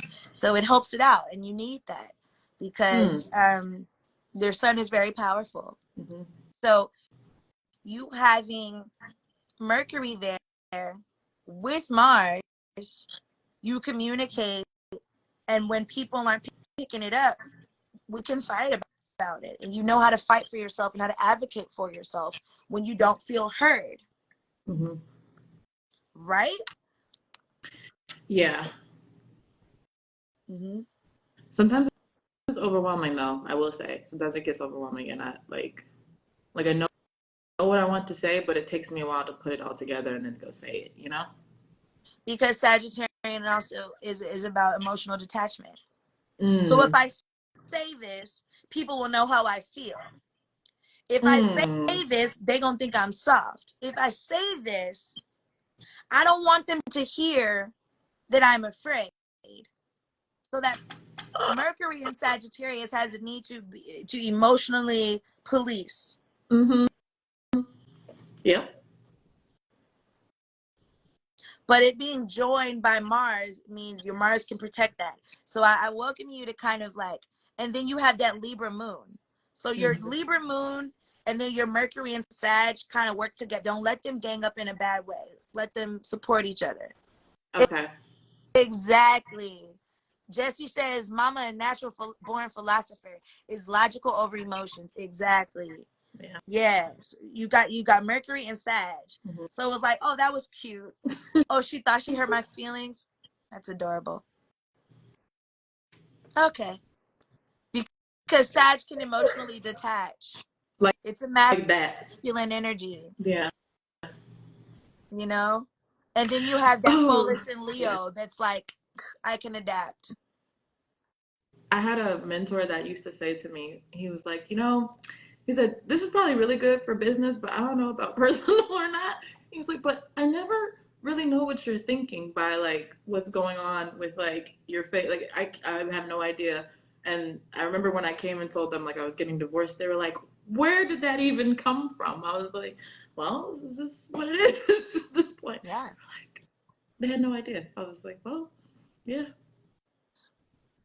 And then they needed an idea. Mm-hmm. But your Mercury in Sagittarius says, I told you what you needed to know, and that's it. And then your Venus in Scorpio is, my business is my business, and I said what I said. Thank you. So you see how that Venus and Mars work together? Yes. Venus and Mars work together, and Mercury is kind of the voice of your being. So you communicated what you communicated to your mentor, and then your Libra moon, no heart works with that Sagittarius emotional disconnect. So yeah, you're my mentor and I appreciate you, great, love you, but boundaries. I said what I said, and that's it. Straight lie. And I used to get so policed for this as a kid, of like, just like, so you asked me a question, I gave you the answer, and now you're upset, and now we're having an issue, but you asked me. And so as an adult, I started trying to like be more pleasing, and it would kind of blow up on me, and I've like started to get back to like, you don't need to know all of that. Boundaries. Like, I'm gonna say what I'm gonna say. If you ask me, I'm gonna give it to you. Like, so it's taken me a while to get back to like here, but I was policed for it a lot. Yeah, I can see that because you have that Chiron in Leo. So that's wounds around authenticity. Leo is the sign of authentic expression. It's the lion, it's the sun. So that's why I named my book Musing in the Sun, right? Because to muse is to have all of these ideas and thoughts. And when you do it in the sun is, when people say in the sun, it's the public eye. So having those thoughts in the public eye without fear, without a need to police, and so you having Chiron there means you have wounds around standing in the sun. Yeah. Because when I say what I feel, people get mad at me. When I'm my authentic self, people get mad at me. When I'm honest about what hurts me, people get mad at me. And then the other side of being a Leo is the compulsion and need to warm and light the world. The need to people please. Being a Leo is literally the need to people please. I need to light the world. I need to rise up at 5 a.m. from the time I am awake to the time sundown, from the sunrise, from the time I'm awake to the time I go to bed. I need to exist in service of others. I need to give people light. I need to make people feel warm. I need to give people affection, sun kiss. I need to sunburn. I need to hurt the monsters. I need to hurt people that are taking advantage of other people. So that Leo energy is showing you how you were harmed as a child, your childhood trauma. That's your Chiron. So you having that in Leo makes sense. And then your Mercury being in Sagittarius is that emotional disconnect from that pain. Well, and taking it a little bit deeper too. So my stepdad was a Cancer, right? And I remember him always trying to kind of like dim the like switch, of like, I remember getting my first like training bra, and I was so excited because it's your first training bra. Absolutely. And I was like in the mirror, and it was so pretty. And he's like, "Get out of the mirror. You don't have anything." And I was like, "Wait, what?" Like, like that was we would like, that was our like dynamic. And I was just like, okay. But he was always like kind of coming in trying to turn out the light switch, just to remind me of like my place, so the shadow side of Cancer is the only other luminous being. It's the sun and the moon. That's it. The Leo and the Cancer, the only two luminous beings in the sky. So the shadow side, the dark side, the ugly side of Cancer is nightfall. Is the shadow in the pavement. It's the need to turn people lights out. It's the need to block the sun, the lunar eclipse. It's the need to, because it's the opening act for Leo. So that resentment is there. The Cancer comes on the stage in, the end of June and July, and then leaves, and it's Leo season. So they're standing in the wings looking back at, August comes, end of July comes, and they're like, you ain't that cute. Your sports bra ain't Mm, that cute because they off the stage. They're the mm, nighttime. mm, So mhm, they're naturally in their water and they're feminine. So it's mm, naturally cunty, naturally catty, naturally controlling. I think that women are actually the more controlling of the signs, which is why women are the more effective leaders, because women are the leaders. But it's also the ugliness of womanhood and cattiness is the mean girl factor, right? mm. I see. Yeah. That's mommy issue. That it's mother moon. It's the narcissistic mother. That's the dark side of Cancerian energy.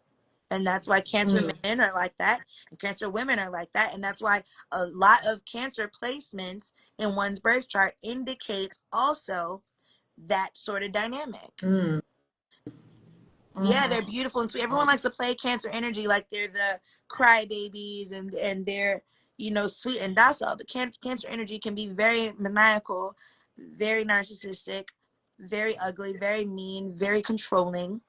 So you don't have any Cancer energy. You have none of it. mm, It's just in your fourth house, which is a mm, decision of your mother. So see how mm, our birth chart tells us the story of our lives? You have no mm, planets in the fourth house, but it's Cancer. Cancer is our mother's decisions, our mother's line, our mother's life. mm. Your stepdad's a Cancer, fourth house in Mhm. Cancer. Mm. Wounds That's in cute. Leo. Yeah. And my Mm-hmm. sister and I were both born 10 days late, and I'm assuming my mom didn't choose to induce, right? So, like how you said, is a part of her decisions. I'm like, that's interesting, you know? Mm. Yeah, yeah. Mm. The fourth house is our mother's decisions, our mother's life, our mother's lineage, our mother's line of thinking, our mother's, yeah, it's all maternal dynamics, generation, to understand your generational curses, things like that. My fourth house is Scorpio. My mom is a Scorpio. Mm.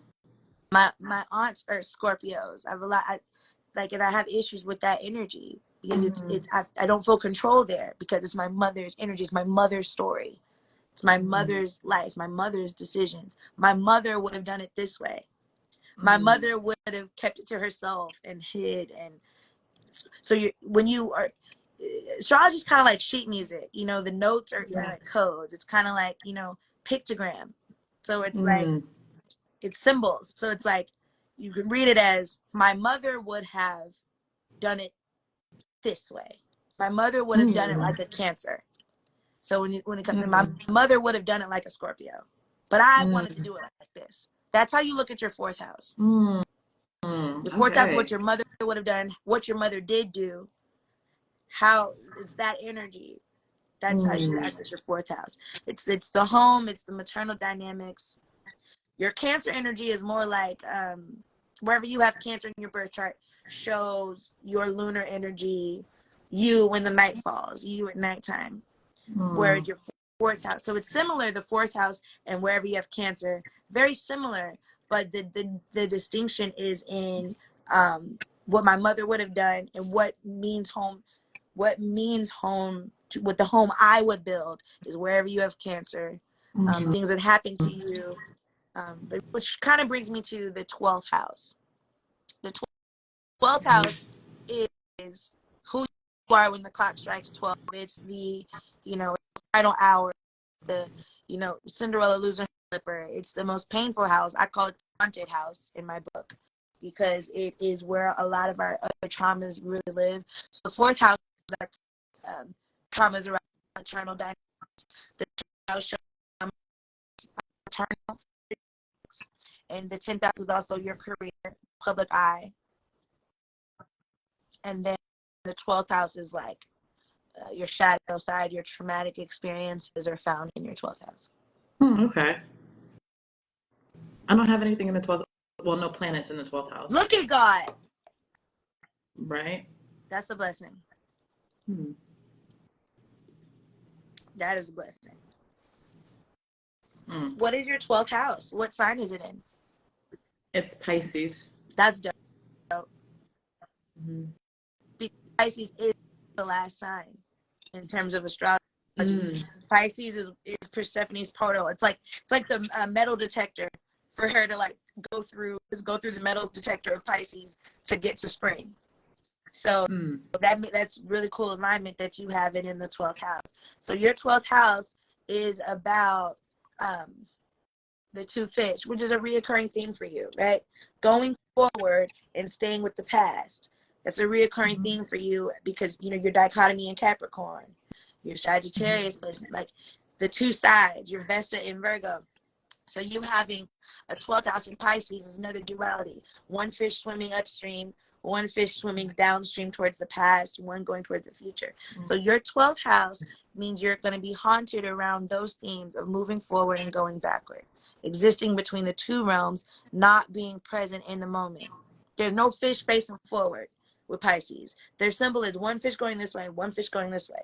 So your 12th house, your haunted house, your karmic lessons pretty much are it's similar to Saturn, but the 12th house is kind of like that. It feels like the just every time you're doing something in life, it's like, the final, if I could just get past this, is what holds you back. If I could just get past this, oh, this relationship was going so well, but this. That's your 12th house. So your 12th house is around being present. You'll beat your 12th house by being present. You'll beat all those things in your life if you think about Pisces energy. Mm. So if you study Pisces energy, the beauty of it, you know, the giftedness of being able to see the future and the past, the giftedness in mysticism, the giftedness in being a siren. Stop holding yourself back, Capricorn. Pisces are also super sexy. They're the mermaids of the sea. They're the siren. So if you access that, you can beat your 12th house. You can beat My that other really trauma. good friend is a Pisces, so I have all the people I need. Oh my God. You see how your spirit sought out those people subconsciously? Mm-hmm. Your spirit knows, our spirit knows our chart. We Yeah. just don't. Our spirit knows. I have a question for you. Yes, please. So, if I'm finding myself resistant to being friends with an Aquarian, what is that like based on my chart? It's because you have Saturn there. Okay. So your Saturn knows that because of your first house. Tell me your first house again. It would be Aries, or no, hold on, what is this? It It's either Aries or is, Taurus it's because your Aries. rising is Yeah. still in Aries. Yeah. Yeah. So your Aries rising falls in your. How much of it is in your first house? Does some of it go into Taurus? I believe it does. I It's think like no, it's like right in the middle of Aries, but a little bit more towards what's before Aries, a little bit more towards mm, Pisces than Aries. mm. That's So right. it's like, 12th house. Okay. but it's right in the middle, Okay. basically. See that in that dichotomy, right? That's Mm-hmm. why. And because you have that Capricorn sun.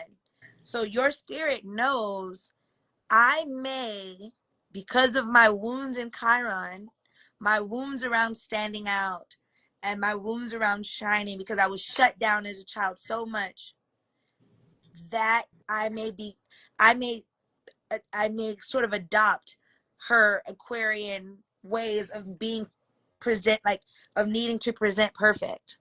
And Mm. your spirit is trying to get away from needing to be perfect all the time and needing everyone to think you're okay. So your spirit is like, this may not, because I may be susceptible to subconsciously try to show this friend, oh yeah, Aquarius are very domineering. It's a masculine sign. Aquarius are like, oh, do you want me to remix your resume for you? Do you need me? Oh, you probably shouldn't post that. Like Aquarius are very in their head all the time. So your spirit, because of that wound in Leo, because of your rising in Aries, your first house is desperate. The first house is identity. Your identity is desperately trying to be on fire. You have that Vesta in Virgo already. So you're burning for perfection. Mm. So your spirit knows this Aquarian friendship may not be good for my growth, for my Mm. evolution. Mm-hmm. It may not be healthy for the wound in Chiron with Leo that I'm trying to heal. It Mm. may make me Saturn life lessons. It may make me Mm. repeat pathological um, it may make me repeat these tendencies that I'm susceptible to that aren't good for my growth and evolution. Because Lilith is fighting for her life in Capricorn, trying to help your sun shine in a fuller way and tap into Neptune and tap into Uranus. I can shine in structure, but Lilith wants to rebuild structure. Uranus wants to rebuild structure for you. What does structure look like for you? Neptune wants to dream of new structures, you know? Yeah. So that's why you're like, this would be a cool friendship, but I don't want this to rub off on me because I'm trying to evolve. It's almost like it would have been like, you know, Wow. a while ago. Is you know? that what it was? Were you like, I want to be friends, but It was almost like, it's like the person's so great, right? I think like they're phenomenal, but then there's this like icy like block to connecting that I'm just like, I don't, and it's just weird. I don't know how to explain it other than that. It's just like this, like, just explain there's it like something perfectly. in between us. Yeah, it's like something right in between us, you know? And nothing's You wrong. just explain it Like, perfectly. we haven't done anything wrong. Yeah. Oh, okay. Yeah. It's just a lack of synergy. She's a true Aquarius, or he's a true Aquarius, whomever. Aquarians that have other energies are warmer. Aquarian is not a warm sign. It's the winter. It's the underworld. Yeah. It's the last one before Pisces. So that's natural. Do I want to be performative in this space of my life? No. That friendship may not be conducive to the trajectory spiritually that I'm trying to do. We can be cool, we can network, but if that Aquarius doesn't have hotter placements, if that Aquarius doesn't have some fire energy to help mine, I can't fuck with it. Because even though Aquarius is an air sign, welcome, it's still very underworld.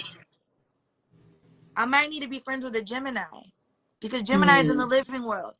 Air is a very underworld energy. Libra and Aquarius are in the underworld.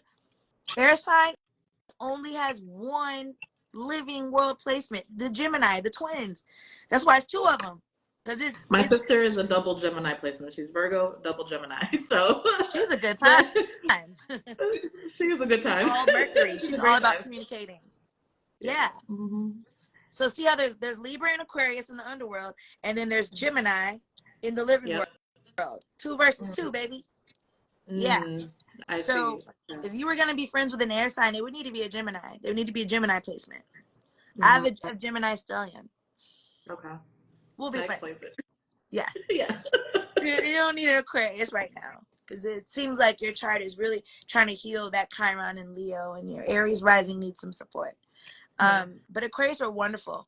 I have an Aquarius best friend, Jared. He's amazing. We've been friends since 9th grade. He was in 10th grade. I was in 9th grade. And we both went to school in New York. He went to NYU, and we stayed friends. And I was always crashing at his house all the time. So he probably has a lot of other placements that understood me. Not a typical Aquarius. He's a true Aquarius. But he has other adaptabilities, which work for me and make me feel safe, as opposed to as feeling judged and ridiculed. You know, when Aquarius tip on that side, it's when it's about Saturn, can't fuck with it, because they're ruled by Saturn and Uranus, but very Saturnian. You know, they're ruled by Uranus and Saturn, but it's like I don't need you to be my life lesson all the time. Yeah, and I don't need you to do that for me all the time. I don't need you to. I have my own mirror.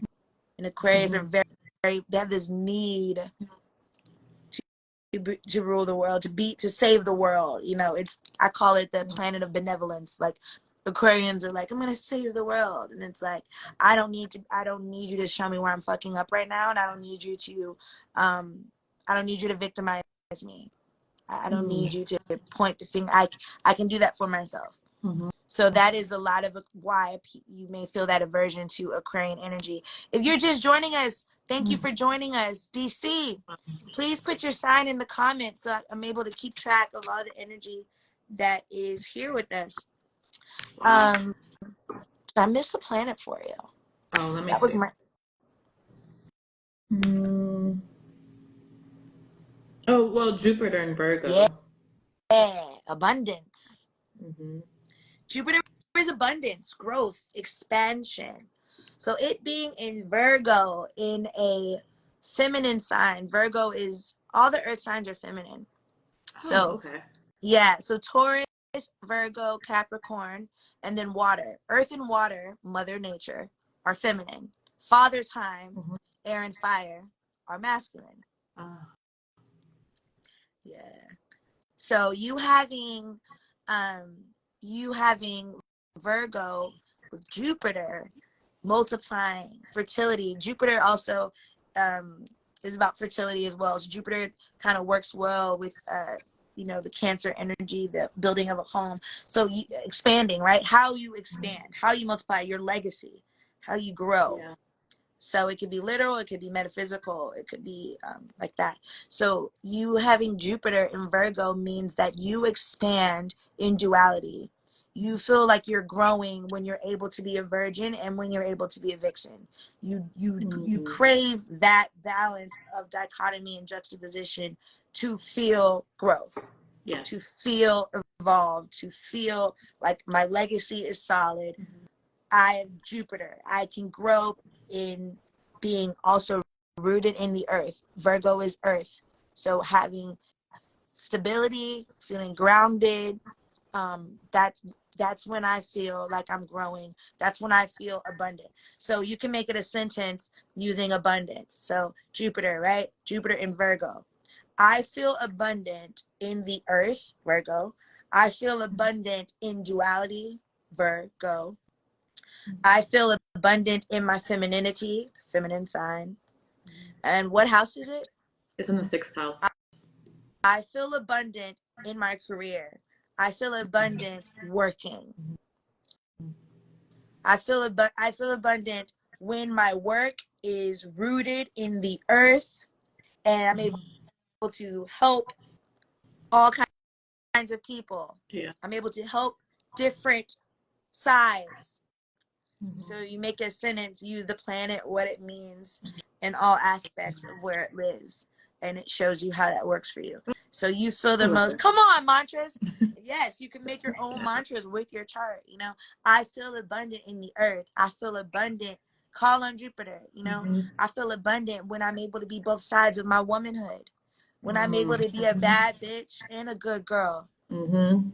That's when I feel Yes. abundant. That's how Yes. Mhm. I grow. So when someone denies you your Jupiter, right? When someone Mhm. denies you your duality, they're blocking your expansion. They're blocking your Jupiter. So you got to protect Mm. that. That's Lilith, primal Mhm. energy, rebelling against structures, protecting your Jupiter, because that's how you grow. You Mm. see how they work together? Yeah. Yeah. My primal energy secures my expansion and my growth. So Mhm. I must protect my duality to grow. Yeah. So also Virgo is perfectionism, right? And it's in your sixth house. So I grow within redefining perfectionism. Yeah. I expand the concept of perfectionism, Mhm. right? I can expound upon what it means to be perfect, to be meticulous, Yeah. to be exceptional. Mhm. I can expand that. I can multiply that. It doesn't have to be one way. Jupiter is plurality. Jupiter is Mhm. expansion. Jupiter is more. It is more. There is more than being perfect. There is more ways to be perfect. There are more ways to do things the right way. Mhm. There's more than one way to be grounded. There's more than one way to have stability. There's Mhm. more than one way to be a woman. Mhm. Jupiter in Virgo in the Mhm. sixth house. There's more than one way to work. It doesn't Mhm. have to be a 9 to 5. I may Yeah. make more money. You can make it any kind of way. I may make more money being both sides of my womanhood. Professionally, Mhm. exhibiting the duality that I possess may make me more money, Jupiter. Professionally, Mm. sixth house. Yeah. Professionally, sixth house, when I am both sides of who I am as a woman, Virgo, virgin goddess, Jupiter, I can make more money. Mm-hmm. Sixth house, Jupiter, more money, money more, have more, be more. Mm-hmm. When I am abundant, when I'm abundant, I work. I feel abundant. But I can be abundant just being a woman rooted in the Mm-hmm. earth. So tell me more about goddess.co. Yeah, the Goddess of Collective, and I pretty much just help people use their voice and find their authentic voice through podcasting. But now I've been starting to share more of my own personal stories as I was I got the clear message to do that. So we have a voice note community where people. So I felt like I didn't get a chance to work out my own personal stories through podcasting before, like going public. You have to do it by trial and Mm-hmm. error, and so I wanted to provide a safe space for people to like work out their voices before they actually go and launch their own like shows, so that they Wow. can prepare without judgment, without fear of like, what they said coming back to them. They can figure it out, and then And go out without the there. metrics haunting Mm-hmm. them, right? Yes, exactly. So you created a platform. You created a platform to protect them from their Capricornism and their Virgo need to be perfect and have more for themselves. It's all in the chart. It's all in the It's all chart in the chart. Uh, because wow. your Chiron and Leo wants to protect their shine. And you don't want them to be wounded for shining and trying. So you're Mm-hmm. protecting Wow. their light, you're protecting their wounds. To heal them, Mm-hmm. you go back to Virgo, you created a platform to protect them and have more. So your Jupiter being in Virgo, that abundance that you find Mm-hmm. in allowing people to be imperfect and perfect, to allow people the space, Virgo, earth, land, you're giving the land to experiment and to have more. So you're providing them and protecting their abundance, and you're protecting their humanity with the business that you created. It's right there in your chart. Mm. uh, wow. It's all in the And chart. it's Wow. incredible because as we talk about your Virgo aspects, Cameron J. Ross just joined us, and he is an incredible Virgo. We went to the high school for the performing and visual arts together in Houston, and we all of our group of friends moved to New York and studied in New York, and he now is doing amazing work in Los Angeles, and he just celebrated a birthday. So, hi, Happy Cam. birthday. It's incredible that we're talking about Virgoism, and you see how this is moving? And Mm-hmm. Cam is someone that has always had an incredible business acumen and creative mind and a beautiful perfectionism within himself. So that's really incredible. Fundraising effort for Vice President Kamala Harris recently with his partner. So and Will Ferrell. So congratulations on that, Cam. Thank you for joining us. You're amazing. Eager to hear any thoughts that you have about Virgonism and growing. But Theodora has a Jupiter in Virgo, and your business is centered right in that. So, Virgo expounds upon Leo. So Mm-hmm. allowing our neighboring energies to protect us from ourselves, right? As we Mm-hmm. go across the wheel is a clock. It's Mm-hmm. hours. It's 12 hours, 12 houses in a circle, the sun, the Mm-hmm. circle. So everyone says another lap around the sun. We're not. The sun is orbiting us. The sun Mm-hmm. orbits the earth. So we got to flip Yes. that. It's a solar return. The sun Mm-hmm. came back to us. So that's what it is for you.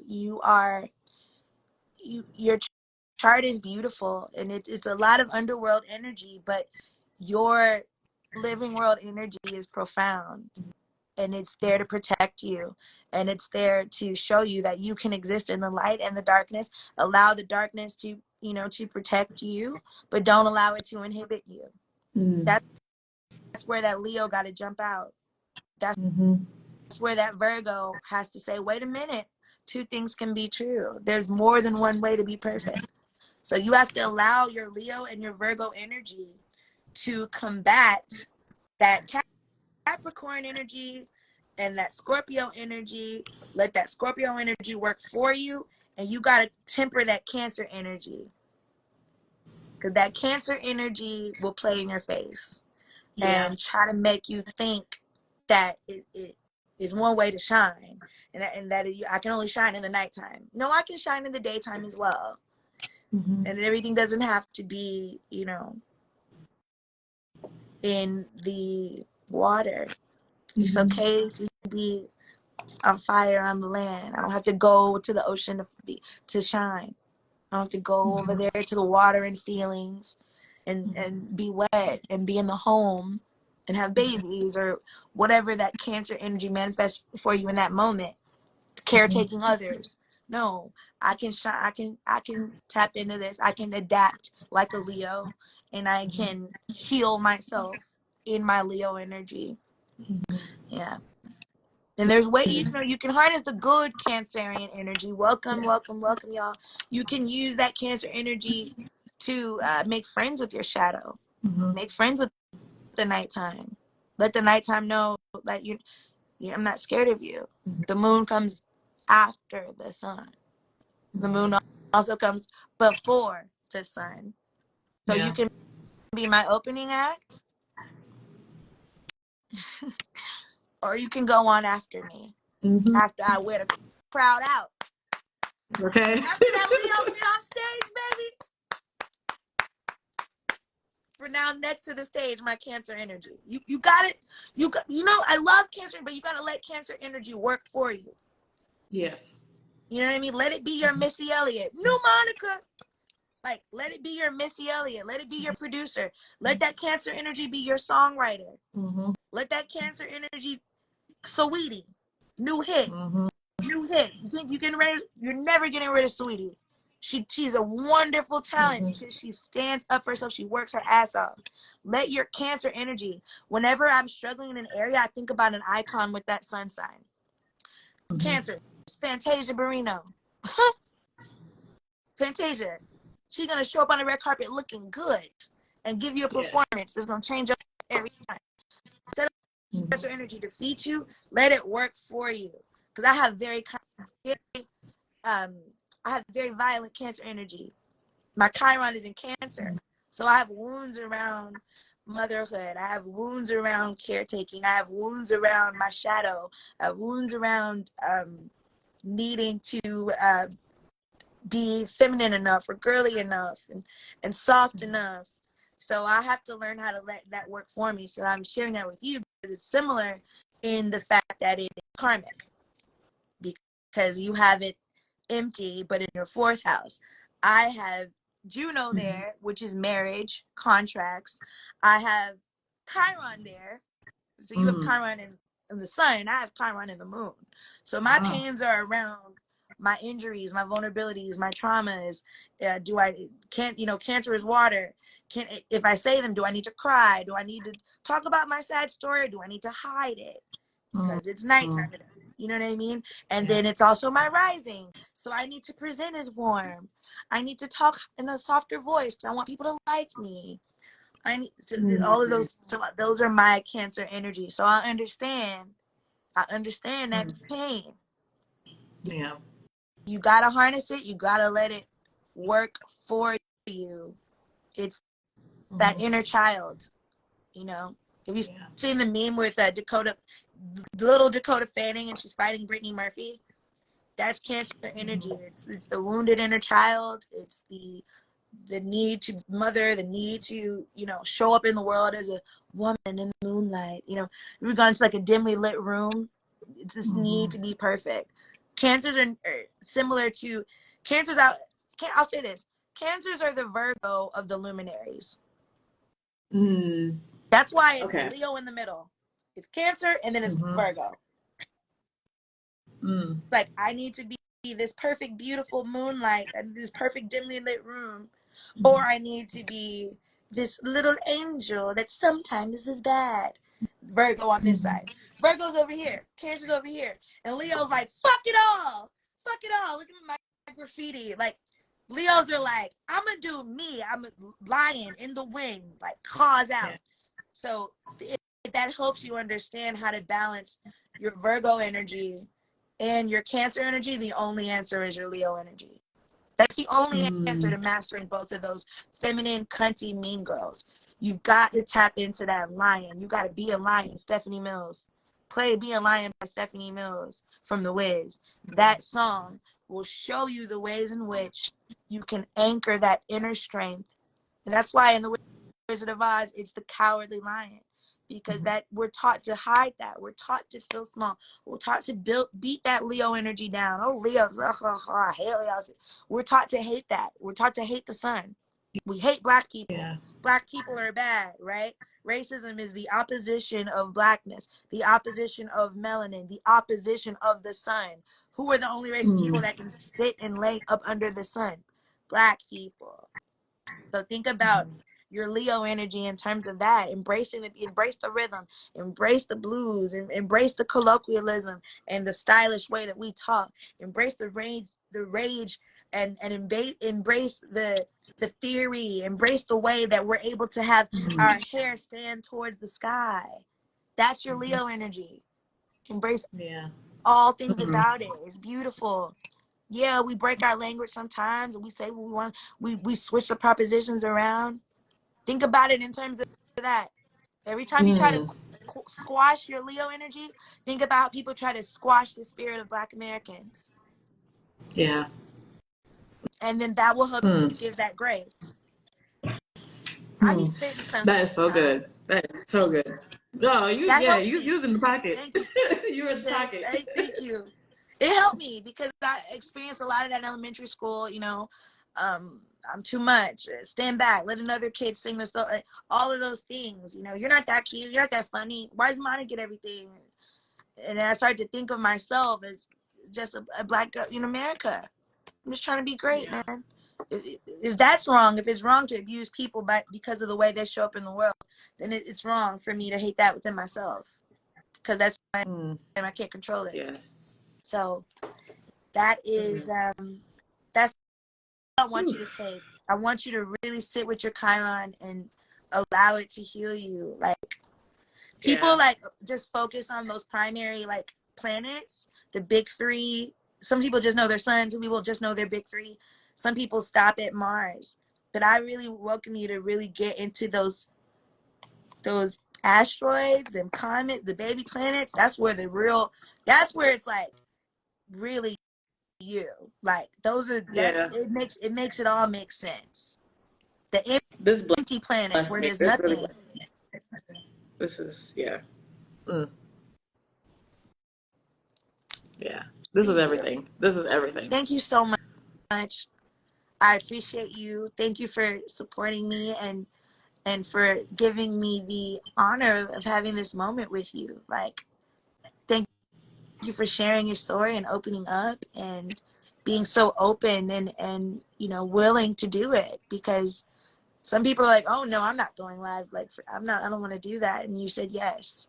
So that it just shows a tremendous amount of love that you have for yourself, that you were willing to Jupiter be a blessing and be abundant for other people on the earth. You're Virgos. There's your chart again on why you said yes. Well, and it blessed me back. So okay, like, it's just thank you. You have no idea. Like you have no idea. I'm so glad. So me being a Leo sun in my first house and you having a Leo Chiron and Pholus, that's really cool and really beautiful. It makes sense because, it really spoke to me that your Chiron was there. And I was like, oh, she's got wounds around that. And I just, I really, as a Leo sun, I know it's heavy. I know it's hard to, I know it's hard to stand in the sun, and it's hard to exist in the fullness of who you are unapologetically, and to own the slings and arrows of outrageous fortune, Shakespeare, that go with that. Yeah. It's a cost. It, It's a cost to shine in. It's painful Mhm. to stand out. Yeah. So you having your Chiron there, you know, is it's layered in profundity. Like it's exacerbated. You know, I know as the Leo sun how painful that shit is, you know. Mhm. But you have to find a way to love it within yourself and give it grace. And always defend it and protect it. Mhm. It's there to heal, not just you. You're right. So don't let people take that from you. Okay. Look I at it won't. as the other side of your sun, you Mhm. know? Okay. Yeah. Thank you. Thank you. Thank you so Hmm. much. It has been a joy. Thank As you well. everybody for joining us. We'll also be sharing this on our pages. We're gonna save this live and share. Do you have any questions for me or questions about the book or my experiences or anything? I'm happy to share. I don't Oh want you to my God. feel I don't even know where to start. I just feel like that was so much. I almost ready to follow up, but I guess I just want to say thank you again. Like really. And it gave me a lot to think about. One of my friends who is a Pisces, she gave me this book called Everyday Astrology. mm. And so like I've been kind of procrastinating on reading it just because I've been busy, but I'm like, I need to go sit down and like dig through that because that today I'm like, okay, how do I use these energies, like the what you were talking about, Yeah. to my advantage more, you know, and how do I like harness that, especially in the seasons that I'm in, you know? So Yeah. Because yeah. I mean, we're in constant movement, right? So like, Mm-hmm. yeah, time is going, you know, I want you to understand, and we'll talk about this in our follow-up, but the different transits affect us as well. Like right now we're in Virgo season. Mm-hmm. So your Virgo energies are being triggered right now. And that's Yeah. why you chose to do this with me, because your Jupiter in Virgo is seeking abundance, seeking Mm-hmm. multiply, seeking growth. So you're like, you know Yes. what? I'm gonna book a chart reading with Imani Rose because I need to Mm-hmm. grow. I need to multiply in my duality. I need to have space, land, earth to be both Mm-hmm. sides of myself, Virgo, so that I can grow. Jupiter. It's Virgo Mm-hmm. season right now. So Yes. whenever whatever season it is, that piece of ourself is being activated or being triggered. And a lot of people don't realize that because there's people like, oh, it's Leo season, it's not my season, I'll wait. Or I'm not a Virgo, I'll wait. It's like, no, no, no. It's still affecting you right now too. We're all Yeah. affected at all times by all Mm-hmm. those energies. We have all 12 placements. Yeah. So, that's why. And then in different stages in our life, we may gravitate to other friends or date other people. It's not Mm-hmm. fake. I'm not switching up. Make new friends, keep the old. Because right now, I may be in this season in my life. A Mm-hmm. lot, I may be in this, I may be going through this transit. What's Mm-hmm. happening right now? Lilith is in Libra.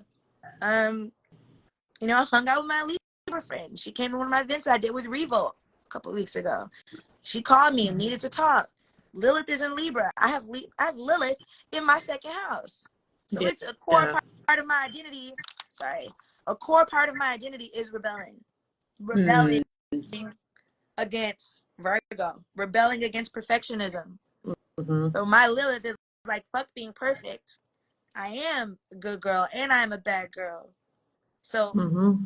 my Lilith resonates with her being a Libra sun because Lilith is in Libra right now. Mm. Venus is also in Libra right now. Juno is also in Libra right now.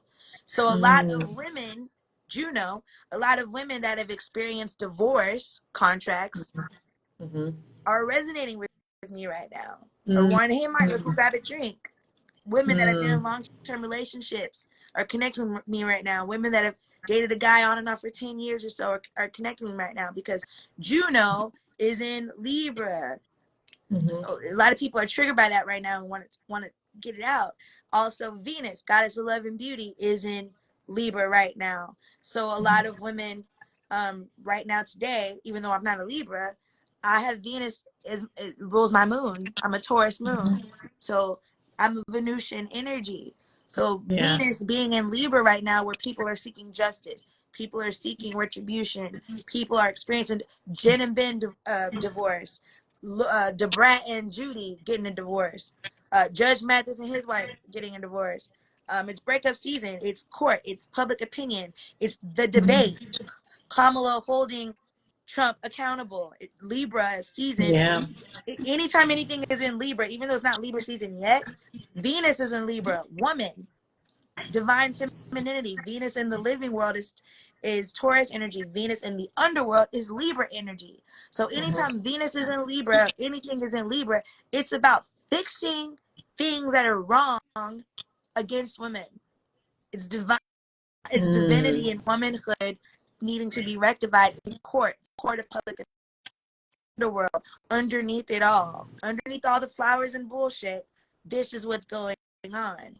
So this time right now is really powerful for women to really look at what love means in their life, what beauty means in their life. Juno, that's Venus. Juno, sorry, I'm going too fast. Venus, the pretty picture. Let's look at the pretty picture that's being shoved to us, and let's look at the pretty picture within ourselves that we glorify. Yeah. Then Juno was asking us to redefine what relationships and commitment look like to us, the contracts that we sign up for. Even if it's not an actual legal marriage, legal contract, we have spiritual contracts with people. We have soul ties with people. So Juno is causing us to look at that, calling us to look at that and examine that. So I was triggered because, Juno is in Libra right now, and I've just been vacillating over what went wrong in my longest relationship. Like what happened? Because I have a soul tie with him. I have a spiritual contract with him that I can't break. So then Lilith is there. So Lilith is like rebelling against Libra energy, rebelling against heartlessness. That's why people are speaking out, because Libra is like, no, let's find balance. Let's be harmonious. There's no heartbeat. It's the scale. So Lilith being in Libra is like, fuck that. Tamar is abusive. Tamar called two of her boyfriends made videos and posted it because Lilith being in Libra says, I'm going to vocalize. I'm going to have a heart and not be a machine. Libra says be a machine. So that's why it's a lot. So look at the transit. The transits also really affect what goes on in different stages of our life. So I said that to say in different stages of our life, we're called to be different people. We're called to do different things. And someone's chart may not resonate with what I'm experiencing right now. That Aquarius person may not resonate with how this transit right now is affecting you. Pluto is moving into Aquarius. So for 16 years, certain signs have been in a cycle that we're breaking now, because Pluto is moving from Capricorn to Aquarius. You're Capricorn. Pluto, the generational planet, is leaving Capricorn. So you're experiencing a significant trigger right now, and your moon is being affected by these three girls, the three deities of femininity in Libra. Your moon. So right now is a significant transition for you. It's a significant and profound change. Going from Pluto really balancing with your sun and all of those planets you have. You are a Capricorn stellium, which means you have more than three or more planets in that one sign. So you have so much Capricorn energy, and Pluto is in Capricorn, but it's leaving.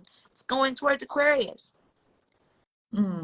Which is supposed to symbolize newness, innovation, all that, but it also can be performative and benevolent and all that. So that's why you're kind of like, wait, I'm kind of having an aversion to this energy. But in different spaces, maybe after it gets in Aquarius, and I think it moves there officially. Yeah, I have to check my chart because it's been in retrograde. But when it gets comfortable Aquarius, maybe then you can be friends with her or him. Maybe then you'll be Yeah. more comfortable with Aquarius, but you're not comfortable with it going back and forth right now because Pluto's been kind of going back. Retrograde means going backwards. So you may not feel comfortable with that right now. But your Libra energy is needing, your Libra energy is being, your Libra moon is being stimulated by Juno, Venus, and Lilith being in Libra. Wow. Yeah, right now. That explains a lot. Mm-hmm. A lot. Last but not least, I forgot to go over your North Node and South Node. Oh, yeah. So your North Node is your North Star. The North Node tells us the guiding energy, our spirit at an evolved state. So it's like the North Star. It's what's guiding you towards evolution. Yeah. It's in Capricorn, the North Node. Wow. So yeah, you're really sent here to master this. This is your like real karmic lesson, is to master your Capricorn energy. So the North Node is, the North Node is like, you are really here to redefine structure, and you feel evolved in structure. But Neptune, Uranus, and Lilith are like, but we got to change this. What does this mean for us? Mm-hmm. The North Node is your South Node. Juicy. Yeah. So your North Node is Capricorn, which means that your South Node is Cancer. Oh, okay. So the South Node is the past life. The North Node is the next life, what I'm here to master this lifetime. Your last lifetime was Cancer, which makes sense because it's empty now. Yeah. So you have a South Node Cancer. So your past life, your past life, your pathologies, your tendencies, everything away from Cancer energy, which makes sense because this lifetime you have so much Capricorn energy, which is about structure and, business. Yeah. Cancerian energy is motherhood and building a home, and so it's both feminine energy, but it's different. So your South Node is like wife, mom, being quiet, presenting as soft and sweet and fluid and water. And your Capricorn, all this abundant Capricorn energy is like, no, structure, discipline, growth, priorities. And then the other side of your Capricorn energy is like redefining structure, dreaming of new systems, putting in place new traditions. And Cancerian energy is like, moonlit, moon around tradition. So that makes a lot of sense of why you have this duality in your Capricorn house. It's because of your South Node. That's the last final too. Interesting. Yeah. That's so interesting. Yeah, the South Node is cool. It's like, damn, okay. My South Node is Yeah. Yeah. Well, it's like, it's kind of like, I feel like when I hear all of this, I'm like, you know how the Capricorn will beat herself up a lot, but I feel like I'm forgiving some of like the decisions or like the things that happened because they were like it was in the chart, And that's what I really wanted, like in the beginning I said, like it validated a lot of my experiences for me. It made me feel less responsible for a lot of the things that happened to me or that I allowed to happen to me.